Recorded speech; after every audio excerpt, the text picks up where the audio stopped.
الله، ايه الهدوء والروقان الجميل ده. الله على النظافة والجمال والحلاوة. ايه ده؟ ايه المخلوقات دي؟ يا ساتر. لسه بقول ايه الهدوء والنظافة دي.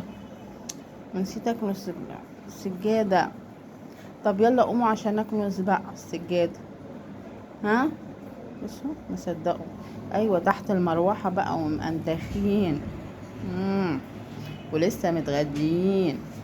مم. مين دي؟ توحة فتحية قاعدة منورة لنا الدنيا هنا، والبت مديحة كالعادة، والواد ده بقى بصوا ده شبشب العيال بيخشوا بيه الحمام فهو مبلول. فهو أول ما نطلع بيه بيقعد بقى عليه كده ويرطب نفسه ويقعد يعني يلحس فيه عشان عايز يشرب. هتقولي طب انتوا ما بتدوش يشرب ليه؟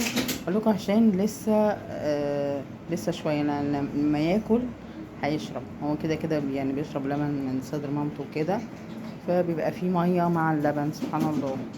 فلما لما يبتدي ياكل يعني شويه كده اسبوع تاني او 10 ايام هبدا ان انا ااكله. بعد كده بقى يشرب براحته. انت رايح فين يا عم الحاج؟ انت بص عشان انا رجلي مبلوله عشان لسه متوضيه. هو بص شحبوره شحبر شحبر شحبرتي يا غلازي علي بيضة. بصوا اسمع الكلام ازاي. بصوا شعبوره وعسل، شعبوره وقمر، شعبوره يا ناس. يا غلازي يا غلازي يا غلازي، انتي سمعين كلام ماما بيضة؟ انا ماما بيقول له انت عايز ايه يا اسطى؟ بتندهلن. انا صراحه انت رخم يا شويه كده. انتوا ياما خدتوا دلع وانتوا صغيرين صح؟ جحتي ديحه شو جايين فاكرين اديله اكل؟ انت مالك؟ وانا هديله اكل قدامكم عبيطه؟ ده انا يا حبيبي هعمل له بقى ايه اكل مخصوص. يا خلاص ما انا بحب اهني القطط بتوعي اول شهرين 3 كده بقى بعمل لهم بقى اكل مخصوص ليهم لوحدهم. صح يا شحبوره؟ شحبري شحبري شحبري شحبري شحبري شحبري يا خلاصي. يلا العبي بيضه اني بيضه، انت حبيبتي ماما يا بيضه. خلاصي الواد شحبوره ده هيجنني. انا عايزه اروح اصلي العشاء وبعدين اجي العب مع الواد شحبوره. يا قليل الادب شوف يا صندوق وقع العيش. فكرني ارقعك علقه يا يد يا صندوق. خلاصي قبل ما تشقي كده يا بيضه وتتضربي يا بيضه. يا جماعه انا بهزر، انا بضربش القطط لحسن حد يفتكر انا بضربهم.